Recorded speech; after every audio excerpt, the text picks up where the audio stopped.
ncIMPACT is made possible by funding from Civic Federal Credit Union. ncIMPACT is a production of UNC-TV Public Media North Carolina in association with the University of North Carolina School of Government. To get that grant, it was unbelievable. It was just gigantic. How a community is helping small businesses to not only survive, but to thrive during the COVID-19 pandemic. I'm Anita Brown Graham. Welcome to ncIMPACT.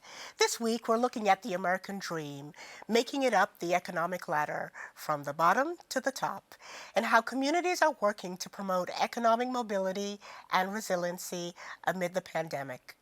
Joining us are Keith Cockrell, Global Technology Operations COO with Bank of America, Danya Perry, Director of Equitable Economic Development at Wake County Economic Development, and David Williams, Policy Outreach Director at Opportunity Insights. Before we go to this top-notch expert panel, business ownership is an important pathway to economic mobility, yet many small businesses fail, and the COVID-19 pandemic has only made the situation worse. Let's look at some of the challenges that business owners and their employees are facing. As the coronavirus case count rose earlier this year, so did the demand for takeout prepared meals. People were in a panic because they realized that, oh my gosh, I'm home, I'm cooking 3 meals a day, I hate cooking 1 meal a day, how am I going to be able to do this? It's stored in a way that it can stay in your freezer. Rachel Bazile, owner of Switchin' Kitchens in Charlotte, says her business struggled keeping up with the demand. With the food supply chain affected by the pandemic, many of her ingredients were either sold out or significantly marked up. Pricing was berserk, and that just, if I set a price, I have to honor it.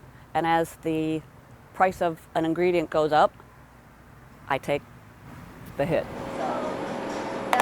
Like many small businesses during the pandemic, Switchin' Kitchens was losing money. That said, we have experienced job losses in some other areas. Chuck McShane with the Charlotte Regional Business Alliance says many small businesses are seeing a negative impact to their bottom line, especially the ones that had to temporarily close due to the state lockdown measures. If you look at leisure and hospitality, that has a higher percentage of smaller businesses. There's a lot of employment in that sector as well. So you have seen small businesses who are working with lower profit margins or have a lower savings are less able to weather that recession. Other things come in a Ziploc bag, and it's kind of a kit. For Rachel Bazile, she was able to stay open thanks to some help from a small business grant. It helped her keep the business going and allowed her to keep her staff employed during a difficult time. I have an amazing staff. We have a great time when we're together, and people like coming to work. I enjoy being able to see smiles on my employees' faces. David, let's start with you. Opportunity Insights has been doing work nationally on economic mobility. Can you just tell us, what does that term mean? Absolutely, Anita. Thank you so much for having me. So when I think about economic mobility, like you mentioned, I think the idea of the American dream, right? It's the concept that if you work hard, if you provide for your family, right, your kids will be able to grow up and be successful and kind of go on to even do better than you. But something we see in the data is that guarantee of prosperity has been fading dramatically across the country for decades. And something we see locally in Charlotte is that these mobility rates, these economic mobility rates, are the lowest than anywhere else in the country, right? There's a less than 5% chance that if you grow up in a low-income family in Charlotte, that you will grow up to become a high-income adult. So David, let me just stop you for a second there, because that statistic is part of why your firm has done so much work in Charlotte. And I know that you just released a recent report. What did it reveal about economic mobility in Charlotte? That's a great question. So we dive deeper into the data specifically in Charlotte, and we see some of these trends that are disheartening.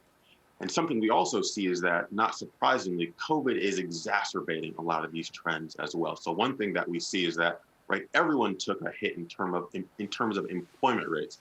But higher income workers, right, those employment rates have actually rebounded significantly, whereas low income workers, those rates are still down by over 12% here in Charlotte.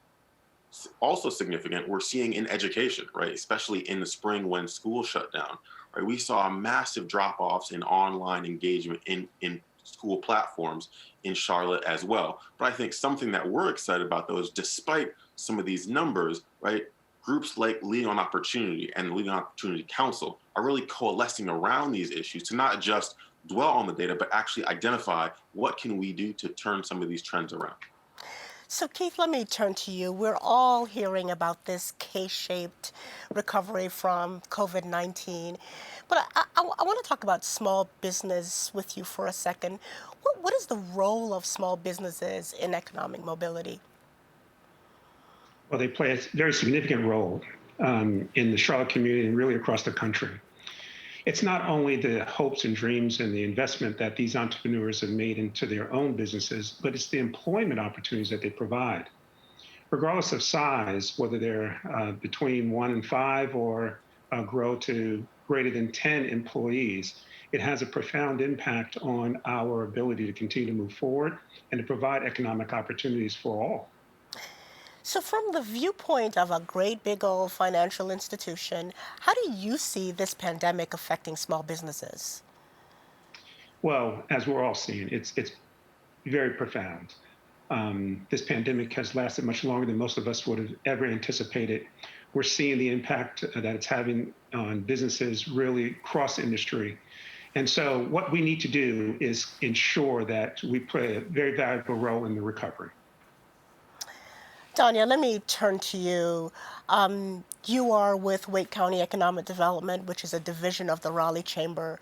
We heard in our story 92% of businesses in the Charlotte region have 20 or fewer employees. How does that compare to Wake County? And what are some of the struggles you're hearing about from small businesses there? Well, in the Triangle region, 80% of our economic ecosystem are small businesses of less than 20 employees.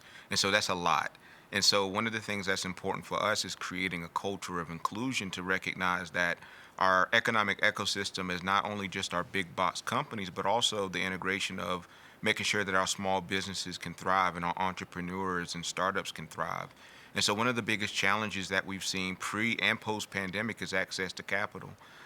Ensuring that companies have an opportunity to be able to scale up to increase their opportunities, create more jobs. We've talked about the issue. Now let's take a look at a solution. Dozens of Charlotte small businesses benefit from the city's Open for Business program. Let's see how this program is giving small businesses help when they need it most. When the stay-at-home order went into effect earlier this year, James Tham had to get creative. I thought, we got to keep growing, and we'll just do the Zoom classes. Several months later, under Phase 2, Tham was able to open back up his Taekwondo studio, but his business had already taken a pretty significant hit. We lost 70 students, and that was scary. That was really scary. He was one of a handful of small business owners who received a small business recovery grant through the City of Charlotte's Open for Business program. It's part of the city's efforts to distribute about $30 million in federal CARES Act funding to small businesses affected by COVID-19. That just was like, holy cow, somebody is caring about me, and I realized that they didn't know who I was, but they knew I was in Mecklenburg County. I'm a Charlottean. They knew I was in need. We use a lot of tomatoes, onions. Another small business grant recipient is Tina Tedla, who owns the Ethiopian restaurant Nanat. Prior to receiving the funds, she didn't think these kinds of resources were available to small businesses and feared that she'd have to close her doors permanently. It was almost like when the first PPP came out and all the big businesses got it. So I had this in the back of my mind, I'm not going to get it. They're not going to look at small business. The grant funds, coupled with the money she's making off takeout orders, is helping her business stay afloat as the pandemic continues. The nice part of it was for only small businesses, so it got to everybody like me that was, struggling and was going unnoticed. Hey, Mr. Mojo, how you doing? For James Tham, the grant gives him some confidence for the future. He's able to remain open, implementing social distancing, mask wearing, and other measures to continue to serve kids and families in his community. To get that grant, it was unbelievable. It was just gigantic. Keith, Bank of America is one of the major partners in this Open for Business program. Could you tell us a little bit about how this partnership came about, and what do you see as the impact of this collaboration? Well, this initiative really started in April. It's a collaboration between public and private. And we have a great Mayor Lyles, to thank for engaging the business community and really across the Charlotte community to really support our small businesses. So as you've heard, it provides direct grants of $5,000 or $10,000 based on the size of a business to provide support not only and capital to small businesses during this recovery period, but to help them transition post-COVID so they can have a survivable, sustainable business going forward. And Bank of America, we're proud to play a very important role on this initiative for Open for Business. David, haven't heard that.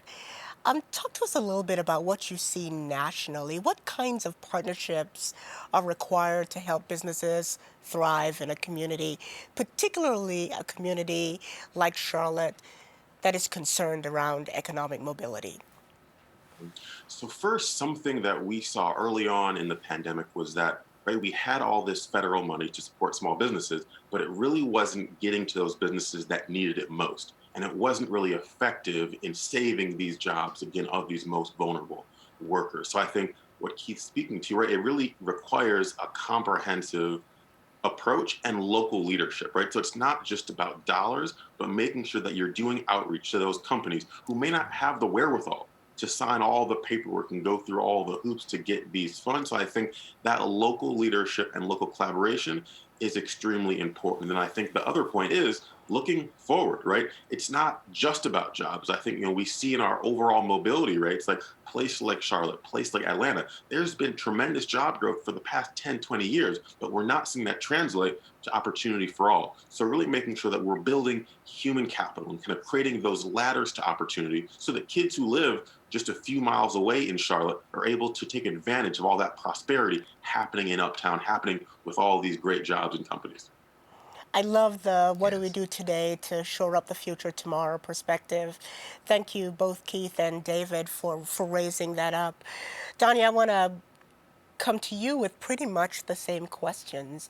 How do communities respond with equity in mind, particularly when they're trying to ensure that small businesses have access to the kinds of resources that they need to thrive? Oh, absolutely. And I wanted to say amen to both gentlemen because, we are really, and we've been working on this since 2018, leaning on the research from Opportunity Insights, from Brookings Institute, looking at sort of those pillars of inclusive prosperity.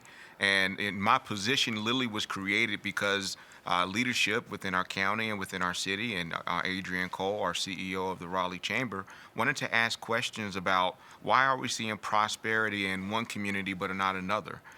Literally looking at census tract data to identify where the gaps are. And so that really led to the launching of creating some practices, policies, and programs to help support the full participation of all residents, and specifically looking at how can we catalyze the small business as a part of the larger ecosystem. So, of course, David, Danya has said the D word, data, and I know you must be jumping out of your seat. So let me just go ahead and ask you the question you want to answer anyway.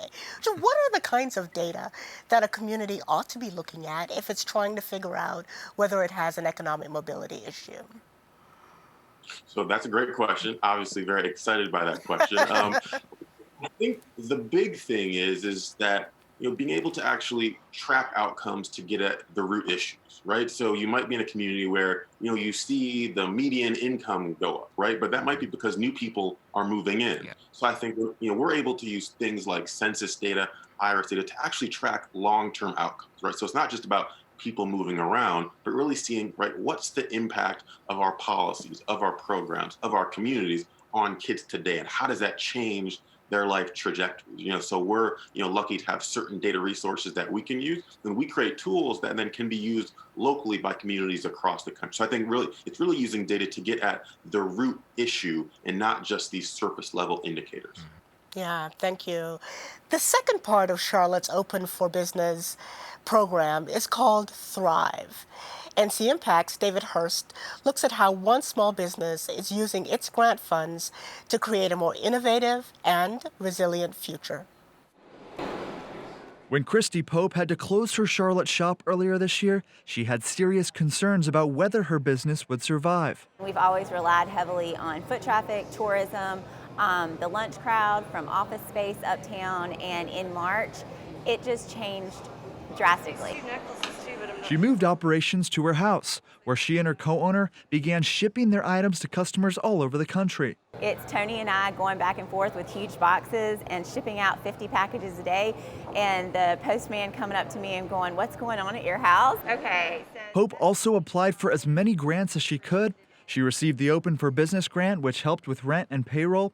She also received support from the Charlotte Center City Small Business Innovation Fund, which helped her create an online shopping experience. That's the one where we put more money into marketing, videography, changing our web dynamics, opening up spots for virtual shopping experiences with our customers. Kevin Dick is the CEO of the Carolina Small Business Development Fund. He's an economic development partner with the city of Charlotte and says the pandemic has forced many small businesses to adapt and innovate. We've seen a lot of instances where businesses recognize quickly that they had to do business differently, and it's helped them to continue to survive and sometimes thrive. Oh, Plaza, okay. For Christy Pope, she's since been able to reopen her store alongside her new online shopping platform. She now not only has a new business model, but also confidence for the future success of her small business.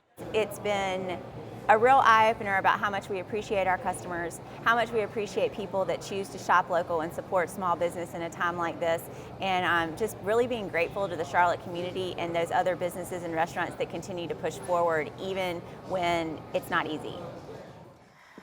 Danya, let me start with you. After watching that video, I'm sure all of our viewers want to know that there are small business owners in their communities who can tell this kind of story of triumph. What advice would you give to other communities about how they could help small businesses adapt and become more resilient during this pandemic? Well, the first thing, in all honesty, after you talk about the actual quantitative data, we need to get into some storytelling and some qualitative information. We first thing that we tend to do is do listening tours to understand what are the challenges that some of our small businesses are dealing with. What the county was able to do after going through these listening sessions and understanding sort of the challenges, we created a program called Wake Forward to help support some of our small restaurants, and also we had in mind thinking about our barbershops, thinking about our stylists, those micro businesses that sometimes, that have been immediately impacted by the pandemic, but we wanted to make sure that they knew that we heard them. And so a part of this whole conversation and the process really is about building an ecosystem that's responsive, that truly understands the problem at every single level, and specifically recognizes that some of our historically underrepresented and underserved businesses certainly need more focus and intentionality. Keith, I want to go back in time for a moment here. You mentioned earlier that in 2014, Charlotte ranked last among America's largest cities for upward mobility. As you've said, and David has affirmed, the city responded well to this with lots of activity. When you look at David's recent report, does Opportunity Insights offer reasons for hope for you? And even if so, what work still needs to be done in Charlotte? Well, I think it provides a roadmap of hope. I really do believe that. And the reason I am so hopeful is because of the actions that were taken at the local and private and public sector perspective. So as an example, in the business community, the mayor has come forward to the business community and said, hey, how can we attack this problem? And we know that home ownership is one of the key ways for economic vitality and opportunity. And so as we continue to attract more jobs like the Honeywells to come here, we have to ensure that we have housing that's affordable for their employees. And one of the key things that has occurred here is we just recently passed a significant bond issue in Charlotte, but in addition, Bank of America's provided $50 million as well as other entities for capital to support MDIs and facilitating the benefits of really creating communities that are safe and attractive, so we can continue to attract the type of workforce that we need to continue the economic development that we want to continue to see here in Charlotte. So all these things really are interwoven, and the partnerships are critical.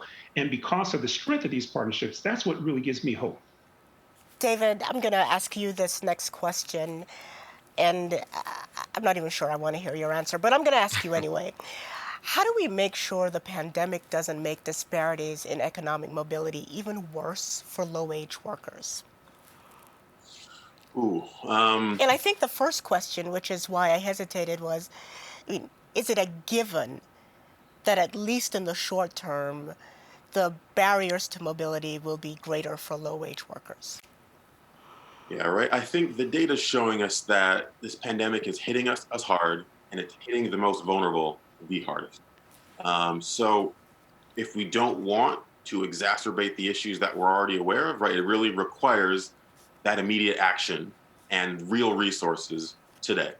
But then I think a big thing about it also is that there's still going to be these long-term issues, right? So it's making sure that small businesses are supported right now, right? It's making sure that kids have devices in schools and that they're getting the support they need as they're transitioning to learning outside the classroom. But then making sure that we're focused on those long-term issues like segregation, like continuing to invest in universal pre-K, making sure that low-income students have access to places like UNC Charlotte. So I think it really is about, right, we have to put our money where our mouths are. You know, we see these things in the data. We know low-income workers are being hit hard. Right? Part of it's a national conversation, but part of it's local. Right? We have to invest and provide that support now, while also not losing track of some of those long-term goals that we really need to be focused on to really, change these trends so that Charlotte isn't 50 out of 50 in 10 or 15 years. Yeah, absolutely. I've got one final question, and I'm actually going to make it two questions. Viewer, please forgive me. The first is a short-term question, I hope, and I'm going to give that to you, Keith. The viewer is asking what's being done to support women specifically to help facilitate economic mobility. And one of the things that we have seen this year is a greater number of women leaving the workforce because of dependent care responsibilities. So how are you thinking about that as an employer of lots of women? Well, you're absolutely right. More than 50% of our employees are women, and we continue to support women in recognizing all of their life responsibilities, and it varies individually. We all recognize that. The opportunity for us is to ensure that with these innovation funds, as an example, for small businesses, there was a specific focus not only on Black and Hispanic-owned business, but also on women-owned businesses. Because women-owned businesses, we've known over the last decade or two, approaching 2 decades, really has spurred a lot of our employment growth. And so supporting these women becomes vitally important to us, not only today, but also in our future.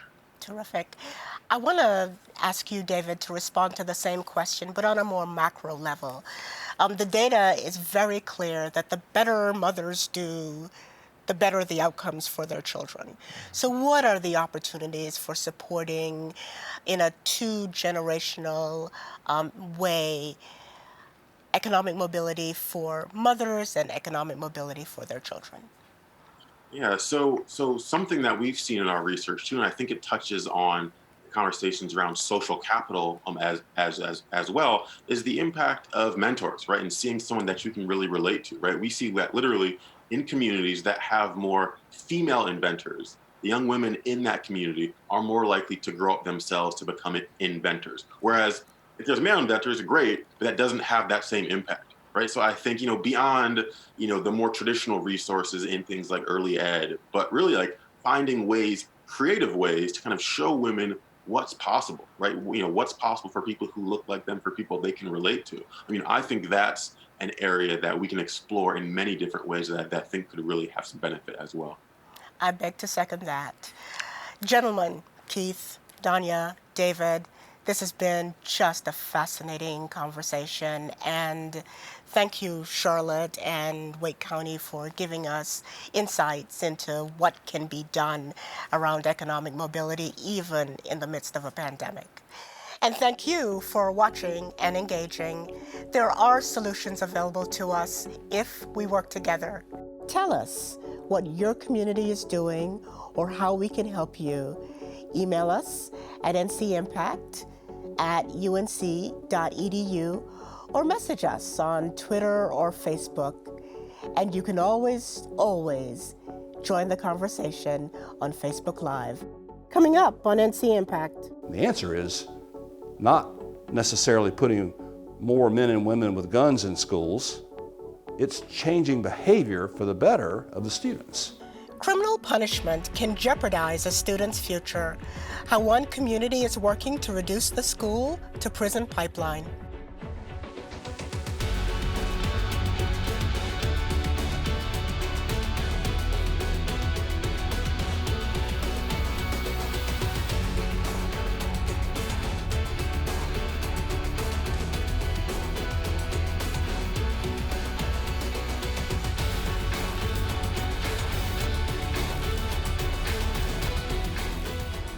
NC Impact is made possible by funding from Civic Federal Credit Union.